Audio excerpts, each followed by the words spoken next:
Welcome, everyone, to a special out of cycle and a very brief episode of Dangerous Thoughts. I'm Carter Laren. Um, I just wanted to take a moment to remember the author PJ O'Rourke. I just learned he died the other day of lung cancer at the age of 74, I think. And for those of you who don't know who PJ was. He was a political satirist. He called himself a conservative, but he had an irreverent kind of libertine streak to him. He wrote for Rolling Stone. In one moment he would be embellishing stories about his drug crazed escapades across the country, and in the next moment, he'd write a book with like a hawkish title, like "Give War a Chance." But even in that book, you would find chapters like Notes Towards a Blacklist for the 1990s, The Deep Thoughts of Lee Iacocca, and Sex with Dr. Ruth. He mocked almost everyone on both sides of the aisle uh, back when more people thought in terms of Democrat versus Republican. Um, in fact, there's a relatively famous quote of his that goes like this: "The Democrats are the party that says government will make you smarter, taller, richer, and remove the crabgrass on your lawn. The Republicans are the party that says government doesn't work, and then they get elected and prove it." Look, I obviously didn't always agree with him. I'm not a conservative, but in many ways, he was prescient. He warned us about what he called safety Nazis back in the 80s. And he did have a lasting impact on my life, or at least on my political outlook. My first encounter with his writing was in, I think it was probably 1991, might have been 92. I was in our high school library. Now, remember, I had a markedly prudish upbringing, right? No swearing, no taking the Lord's name in vain. We didn't even talk about sex or anything like that. And here I am, I'm wandering around the high school library, and I stumble into this book sitting on the shelves of our high school library. It's called Parliament of Whores, a lone humorist attempt to explain the entire US government. And, being the wide eyed, kind of innocent teenager that I was, the shock value of this title worked on me. So I picked it up and I turned to the table of contents. And I happened to open to this page, which is the second page in the table of contents. And my eyes happened to fall on this title for a section of the book: Our Government. What the fuck do they do all day, and why does it cost so goddamn much money? And there are other titles of chapters here. There's a chapter on agricultural policy called How to Tell Your Ass from This Particular Hole in the Ground. Uh, there's a chapter on the federal budget titled Would You Kill Your Mother to Pave I 95? So I, you know, I had to read this book, of course. And I immediately fell in love with his writing. And even long after my political views began to solidify and diverge from PJ O'Rourke's political views, I always appreciated reading his work. His kind of biting wit and sarcasm always made me smile.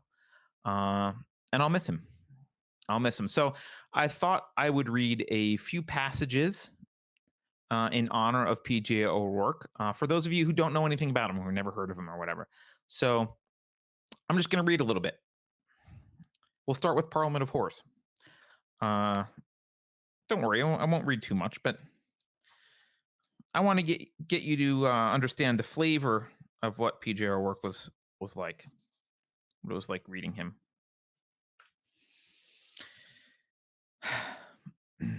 This is in the preface to Parliament of Whores. He writes, "I decided to write about the United States government after I had spent some years writing about awful things that happened to foreigners overseas.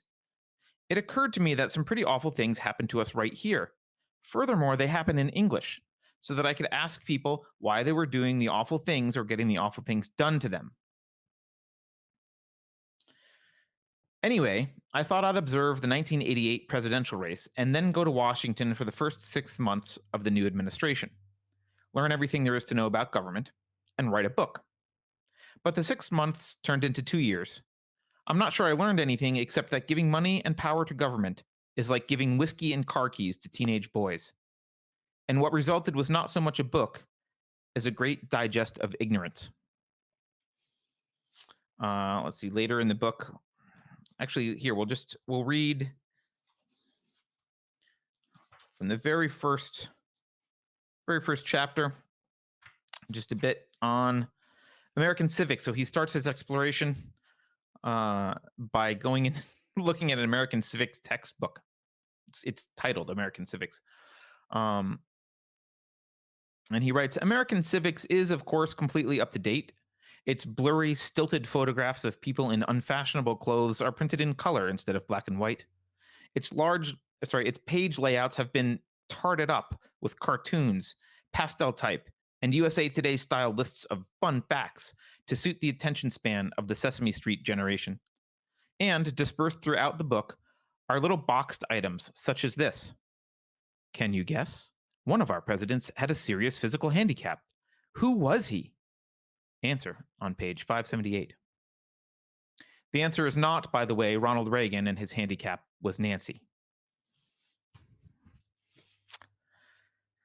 Let's read some from, I'm just picking a couple books here. Let's read some from Give War a Chance. And for this one, I'm going to actually read the dedication. He dedicates this book. Here we go. Like many men of my generation, I had an opportunity to give war a chance, and I promptly chickened out. I went to my draft physical in 1970 with a doctor's letter about my history of drug abuse. The letter was 4.5 pages long, with 3.5 pages devoted to listing the drugs I've abused. I was shunted into the office of an Army psychiatrist who, at the end of a 45-minute interview with me, was pounding his desk and shouting, "You're fucked up! You don't belong in the Army!" He was certainly right on the first count and possibly right on the second. Anyway, I didn't have to go. But that, of course, meant someone else had to go in my place. I would like to dedicate this book to him. I hope you got back in one piece, fellow. I hope you are more used to your platoon mates than I would have been. I hope you're rich and happy now. And in 1971, when somebody punched me in the face for being a long-haired peace creep, I hope that was you. I really miss his writing. Okay, let's read the very end of the introduction to Give War a Chance. He says, he goes on this long explanation of how liberalism sucks, and he sums it up, and he says, liberalism is a philosophy of sniveling brats. And then he says, there, it was good to get that off my chest. Now that I've had my say, however, you may be wondering, don't I sometimes get called a Nazi? That's prescient. Yes, name-calling, in which conservatives such as myself are so loath to indulge, is a favorite tactic of the liberals. I have often been called a Nazi, and, although it is unfair, I don't let it bother me.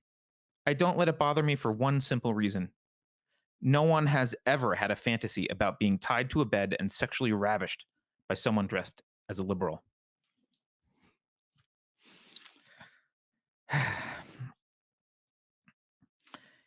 Oh, we'll read a little bit. The last part from this book that we'll read is since Ukraine is in the news, Kiev is in the news lately, he was in Kiev in 91. And this is him writing about Kiev.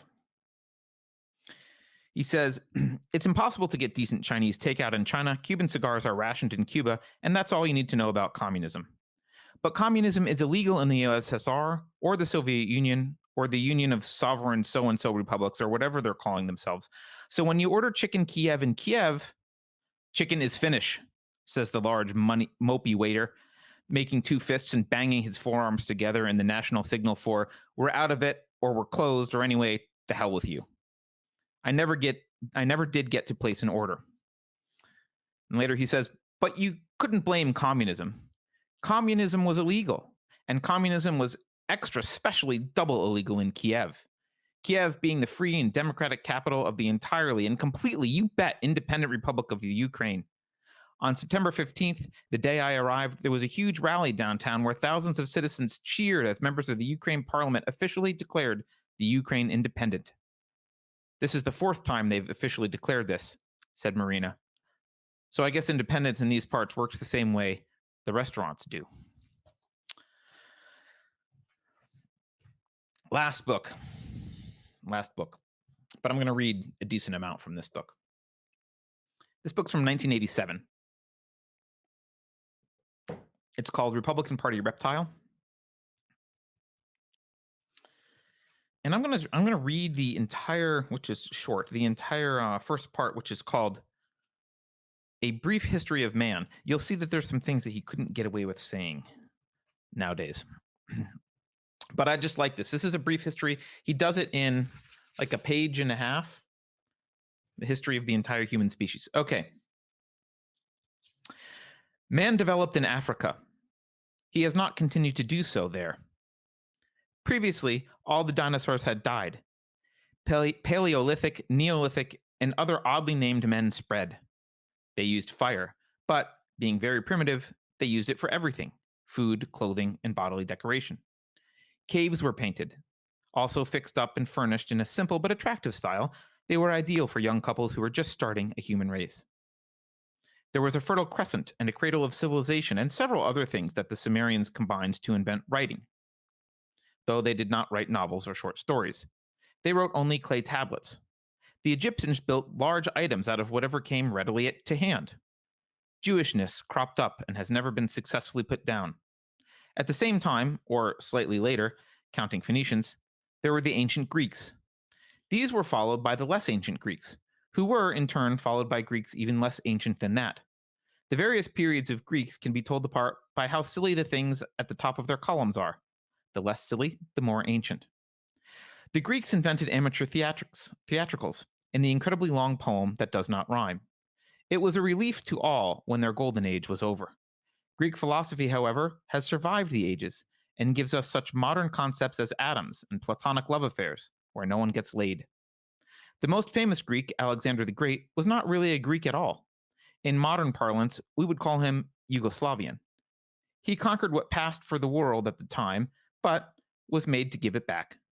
Meanwhile, in China, there were the Chinese. Rome rose and fell. Barbarian hordes descended from wherever it is barbarian hordes descend from. They burned the library at Alexandria, destroying most of the great literary works of antiquity and bringing a gleam to the eye of anyone who's ever been forced to study the classics. The barbarians, who had time on their hands, invented feudalism, but it proved too complicated to survive anywhere but in the lexicon of liberal social critics when they discuss South America. Christianity, bubonic plague, and the use of mold-board plowshare spread. France had so many kings named Louis that they had to be numbered. The Dominican Republic was discovered by Columbus. The earth was proved to be out there somewhere and round instead of right here and flat. There was an extensive series of religious debates that killed everyone with an IQ of over 50. Prague was defenestrated. Poland was partitioned. The Russians still have the party they got. Napoleon menaced Europe. Then he didn't. Industrialization came to England, but has since left. There were some more wars, usually with the Germans, but not lately because we're friends again. America had a revolution, a Great Rebellion, a depression, the New Deal, and then some trouble with its young people during the late 60s. Which brings us up to the present, Sunday, February 1st at 10:46 in the morning. Excuse us, but we've got to go out and get a Times and fix breakfast for our dates. All right, last thing I'm going to read.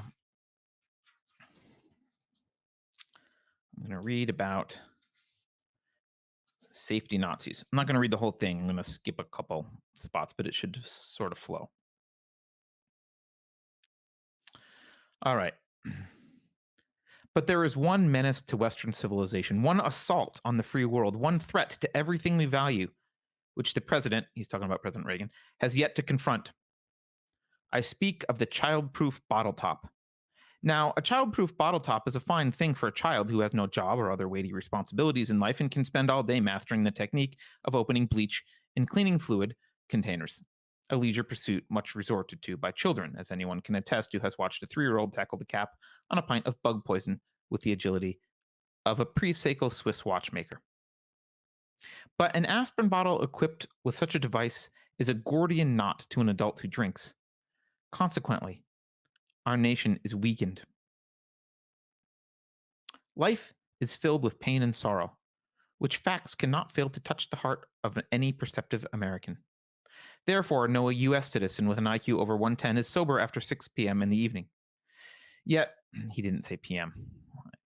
He just said 6 in the evening.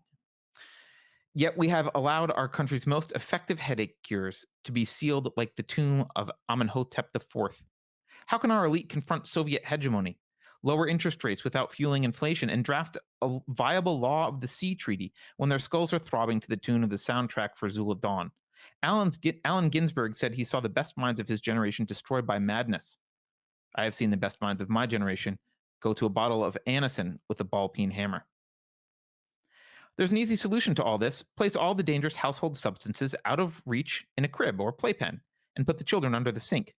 But childproof bottle tops are, in fact, only one aspect of a much larger problem. I was depressed the other week and did not know why. My finances were in no more than normal disarray. The girlfriend and I weren't getting along any worse than usual. I was not under indictment for any felony I could think of. Still, I was blue.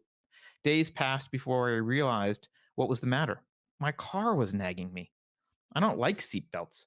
They make me feel like a 19th century sea captain. If the car is going to have a wreck, that's its business. I will not be compelled to stay aboard. Yet each time I demur to fastening this contrivance, the car lets out a horrid electronic scold. And this sound is as nothing compared to the shriek when I open a door with the key left in the ignition. And other rude noises and annoying blinkers are rigged to let me know if I do anything else potentially detrimental to my well being. Some newer model automobiles have actually recorded voices which speak about one's feckless habits and the tone used by wives during NFL playoffs. I'm told this is the wave of the future. I predict mayhem. A box of shotgun shells now devotes 3 full flaps to caveats and counsels advising against almost every conceivable kind of shooting activity, and stopping just short of warning you not to own a gun at all. And the daily newspaper, once replete with tales of exciting fire and police department actions, political scandals, and international Donnybrooks, is now filled with items about untidiness at toxic chemical dumps, hazardous toaster product recalls, and the cancer-causing properties of everything good on Earth. Something is happening to America, not something dangerous, but something all too safe. I see it in my lifelong friends. I am a child of the baby boomer, a generation not known for its sane or cautious approach to things, yet suddenly, my peers are giving up drinking, giving up smoking, cutting down on coffee, sugar, and salt. They will not eat red meat and now go to restaurants whose menus have caused me to stand on a chair yelling, "Flopsy, mopsy, cottontail, dinner is served." This from the generation of LSD, Weather Underground, and Altamont Rock Festival. And all in the name of safety. Our nation has withstood many divisions, north and south, black and white, labor and management, but I do not know if the country can survive division into smoking and non-smoking sections. America is a dangerous country. Safety has no place here. In fact, safety has no place anywhere. Everything that's fun in life is dangerous. Horse races, for instance, are very dangerous. But attempt to design a safe horse, and the result is a cow, an appalling animal to watch at the trotters. And everything that isn't fun is dangerous too. It's impossible to be alive and safe. It's very safe to be an inanimate object, but the carbon molecules who are our ancestors chose otherwise. And having once set upon a course of devouring things, we must submit to having other things occasionally attempt to devour us. This is painful, but pain is an important part of existence. No amount of hazard warnings on the back of our hand would keep us from thrusting it into a lion's mouth if that didn't hurt. Lions are in admitted short supply, but the same holds true for whirling Cuisinart blades and oil-burning space heaters. Pain is the body's way of showing us we're boneheads. A child growing up in an excessively safe environment may never learn that he is one, not until he gets married and has a wife to tell him so. Nor can death be avoided. Death is even more important than pain. Death was invented so we could have evolution. The process of Darwinian selection does not work on things that don't die. If it weren't for death, we would all still be amoebas, and we would have to eat by surrounding things with our butts. Also, a lack of death would result in an extraordinary number of old people, and the social security system is already overextended. Therefore, it is the duty of every patriotic, moral, and humanistic person among us to smoke, drink, drive like hell, shoot guns, own Corvairs, take saccharin, leave unmarked medicine bottles open all over the house, get in fistfights, start barbecue fires with gasoline, put dry cleaner bags over our heads, and run around barefoot without getting a tetanus shot. But I don't know how long we will be able to continue like this. The forces of safety are afoot in the land. I, for one, believe it is a conspiracy of safety Nazis shouting, "Sieg Health!" and seeking to trammel freedom, liberty, and large noisy parties. The safety Nazis advocate gun control, vigorous exercise, and health foods. The result can only be a disarmed, exhausted, and half-starved population ready to acquiesce to dictatorship of some kind. I do not know what the ultimate aims of the safety Nazis are, but the prevalence of flame-proof infant sleepwear argues that a totalitarian force is looking to someday use my children as fireplace tongs. Other than that, however, it will probably be a very safe dictatorship without the dive bombers, tanks, and huge artillery pieces, which are the only fun things about totalitarianism. All right, I know that was a lot of reading, but I wanted you to get a glimpse into what PJR Works' writing was. If you haven't heard of him, rest in peace, PJ. Try not to spill your drink.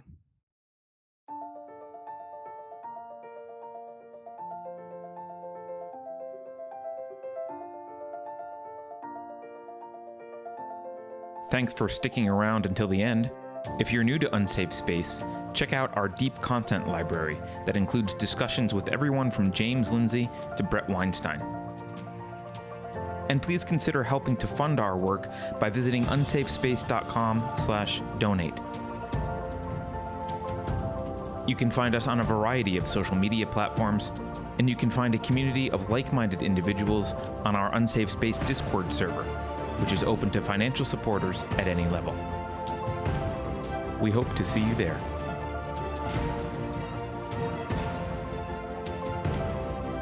Warning. This is an unsafe space. Dangerous ideas have been detected. The content of this production has not been approved by Neil Young. Please consider canceling the responsible parties. Here's a list. Do you know what's fascist?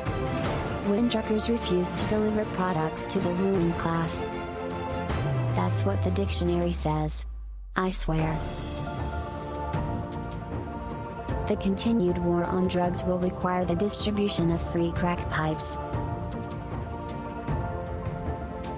If you think about it, no one should be allowed to express opinions. But don't. Think about it, I mean. That's not your job. Thinking has been scientifically proven to be less efficient than compliance. Science, scientific, and scientifically are registered trademarks of the World Economic Forum. Unauthorized use is prohibited. Computer voice courtesy. Never mind, that last line is fake news.